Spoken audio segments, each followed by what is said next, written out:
O programa A Polêmica Especial Eleições 2016 está de volta e hoje o nosso convidado é o candidato à Prefeitura de Campos dos Goytacazes, Rogério Matoso, candidato à Prefeitura pela coligação Se é para mudar, vamos mudar de verdade. Eu volto com a Luísa Balbi, que queria fazer uma pergunta, né? Sim.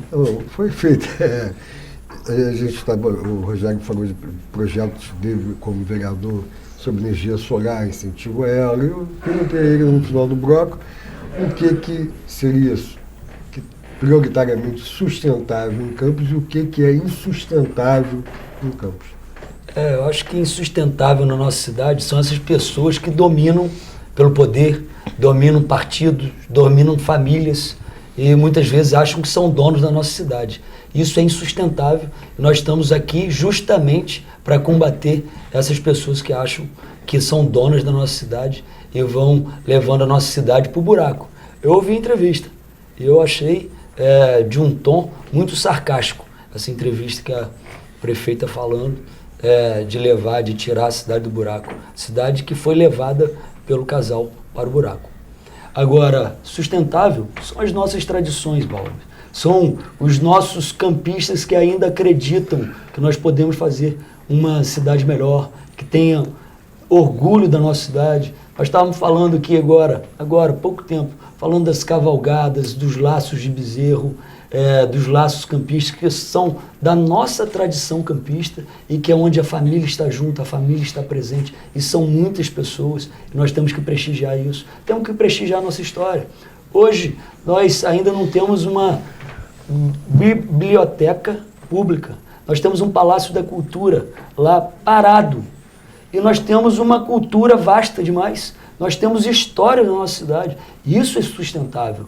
Isso nós temos que personificar no coração de cada cidadão, para que ele tenha cada vez mais orgulho da sua cidade. Porque aí sim, ele vai começar a pensar na política, vai pensar na cidade como um todo, na cidade sustentável, que a gente falou aqui, com internet gratuita, junto aos serviços da prefeitura, uma cidade moderna, sustentável, colocando energia solar de uma planície para baratear o custo até da administração pública, entre outros, mas a gente não pode esquecer a nossa maior vocação. E a nossa maior vocação é a agricultura, é a pecuária, a nossa bacia leiteira que nós tivemos há pouco tempo.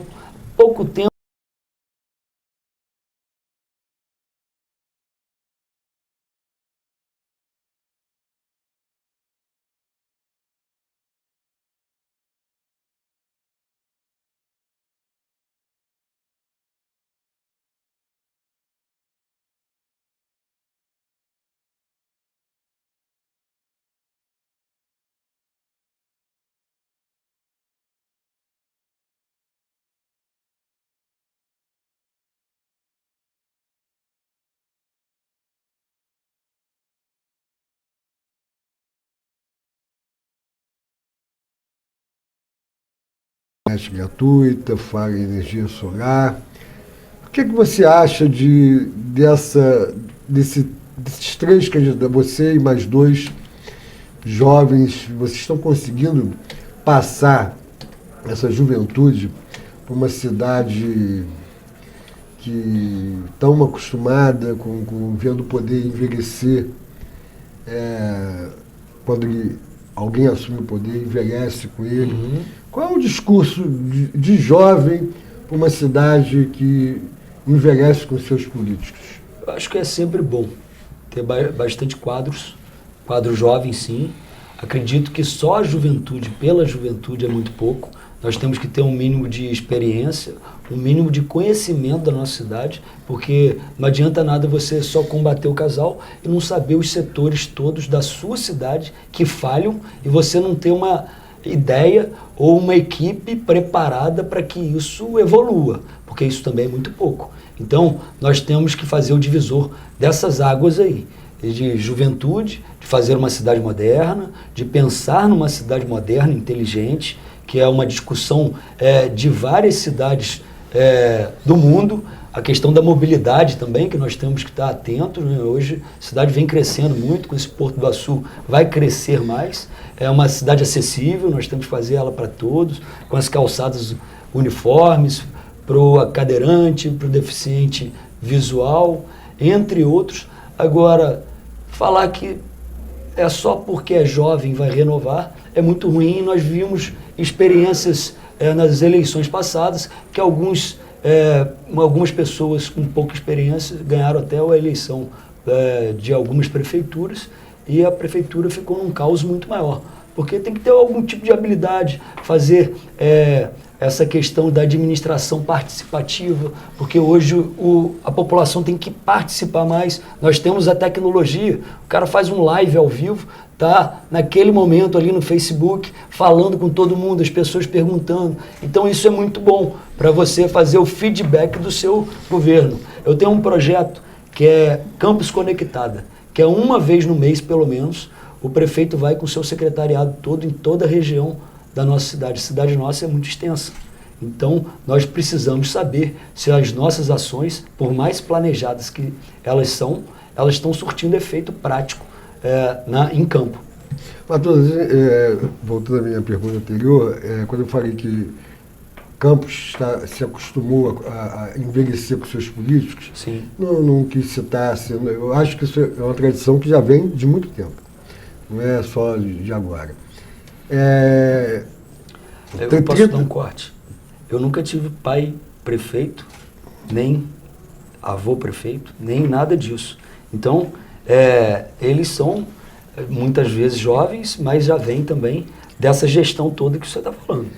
Você já deu o CPF, o nome, não dá um endereço, não. Mas eu queria saber se não é uma coisa. Você é contra a reeleição? Quer dizer, você não acha que é a reeleição que fomenta muito essa coisa desalterna? Dá para fazer alguma coisa em 4 anos? Não precisa, você acha que 8 que é preciso? Bom, ainda mais no legislativo. Legislativo você vê pessoas se reelegendo 4, 5, 6, 10 vezes. Eu ganhei aquela eleição em 2008, acho que eu fiz um bom mandato, tentei representar minha cidade e me orgulho muito por isso. Eu acho que a partir do outro mandato seria uma mesmice também muito grande. E eu já tinha dado aquela contribuição, por isso hoje que a gente luta para dar contribuição no executivo. É justamente isso, nós temos que ter o tempo para chegar, o tempo para sair, porque as ideias se renovam, as pessoas precisam de motivação para estar na administração pública, porque isso é muito de motivação. Por mais que você faça o planejamento, seu governo ele tem que ter atenção, você tem que estar lá todo dia, buscando, gostando daquilo, fazendo contato. Você não pode fazer uma administração simplesmente tecnocrata só, você tem que pensar no ser humano que está do outro lado da linha. Então, isso tudo faz com que eu ache que você está certo. A reeleição demais, as pessoas se mantêm no poder e se acomodam no poder. Agora, candidato, vamos às perguntas da população. Nossa equipe foi às ruas perguntar à população o que elas querem saber dos candidatos. E vamos à primeira pergunta, que é da Tamires Pinheiro. Caso você vença, o que você vai fazer pela educação de Campos? Tamires, muito obrigado pela pergunta. Nós temos que hoje colocar o material didático das nossas crianças para chegar no início do ano letivo. O governo fez uma licitação com uma empresa de fora que não tem noção exata das questões educacionais das nossas crianças, que muitas vezes o material didático deles chega no meado do ano ou no final do ano. E isso interfere muito a educação da nossa cidade. Nós temos várias universidades aqui e se você fizer convênios muito baratos, você vai conseguir fazer o reforço escolar para a sua criança que precisa muito no contraturno. Justamente com professores especializados com isso, e nós vamos também ajudar essas universidades que estão passando por muitas dificuldades. Eu procurei alguns reitores e conversei com eles em relação a isso. Agora, nós temos cidade aqui do lado que tem um índice do IDEB melhor do que o nosso. E isso não tem a ver com royalties, a gente tem que empregar melhor essa verba do Fundeb para os nossos profissionais de educação, que eles precisam estar sempre motivados. Temos que equipar as nossas salas de aula com equipamentos mais modernos, que atraiam mais a atenção do nosso aluno, e aí sim nós vamos dar uma levantada muito grande na nossa educação. Agora a pergunta é do campista Paulo Ricardo, vamos acompanhar. Caso algum candidato ganhasse essa eleição desse ano, o que ele fazeria pela cidade de Campos? Qual cultura? O que ele ajudaria em parte de lazer, de esporte? Bom, nós falamos aqui alguma coisa, nós temos que fazer de maneira urgente uma biblioteca municipal para todos os jovens, todas as crianças, para que eles saibam também das nossas histórias todas. Vamos utilizar essas obras como o CEPOP para fazer um polo de cinema, porque além disso tudo, Paulo, nós vamos também trazer mais emprego, fortalecer a nossa cultura, podemos incentivar cada vez mais essa nossa cultura rural de ecoturismo, entre outros, fazer a questão logística para esses passeios, caminhadas, corridas, mountain bike, entre outros esportes radicais. Nós temos muitas coisas para fazer e em toda a região da nossa cidade temos que ter quadras, sim, para as pessoas poderem participar e cada vez mais colocar isso dentro das nossas escolas. Vamos à próxima pergunta, a pergunta da Ana Aparecida. Eu queria perguntar o que os políticos têm sobre questão para melhorar o transporte público na nossa cidade, que infelizmente não está muito bom. Ana, eu quero te falar que quando eu fui vereador, por mais que eu combatesse o governo, eu votei a favor da passagem real. Porque eu sei que a cidade é extensa e eu tenho amigos em vários lugares da cidade que precisam se locomover de maneira gratuita. Em grandes centros do mundo, você tem uma passagem única que você paga muito barato, você consegue andar nos terminais todos. E o que não pode acontecer é de não ter ônibus. Ônibus em greve, motorista sem receber, trocador sem receber. Nós vamos fazer a classificação das empresas. A empresa que andar bem, ela ganha um bônus no final do ano, que é a empresa nota 10. Porque as greves que acontecem, o prejuízo é muito grande para o comércio, entre outros. Vamos fazer também, Ana, umas linhas estratégicas do Corujão. Eu tenho comércio e muitas vezes as pessoas saem de lá 1h da manhã e ficam a pé. Nós temos que fazer essas linhas para atender esse pessoal que precisa chegar em casa mais tarde. Nós temos hoje táxis e transporte alternativo, que a prefeitura cobra taxas absurdas e abusivas para eles trabalharem. Nós não podemos colocar a mão no bolso do trabalhador. Isso aí tem que acabar de alguma maneira. Candidato, quais são os setores mais desafiantes?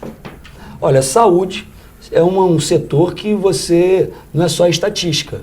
A saúde, as pessoas morrem, as pessoas ficam desassistidas e isso é muito importante. Isso é um desafio muito grande com a saúde. Nós temos um Ferreira Machado lá, que é um polo regional. Ele recebe pessoas de várias regiões. Nós recebemos mais por isso, porque muitas vezes as pessoas não falam.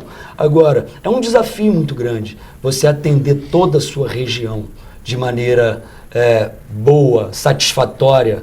É um desafio muito grande. A gente fazer a questão da nutrição das nossas crianças. Hoje a gente ainda tem na nossa cidade muita gente passando fome, muita gente desnutrida. Isso é um desafio muito grande, vai dar uma satisfação muito grande a gente, para que a gente possa fazer. E um grande desafio é sair dessa dependência do petróleo. Nós vamos buscar isso com a agricultura, fortalecendo a nossa agricultura, fortalecendo a nossa economia, o nosso comerciante, o nosso empresário. Eu falo isso porque eu sou comerciante também e sei aonde está apertando o calo. Vamos para um rápido intervalo, mas já estamos de volta com o programa A Polêmica.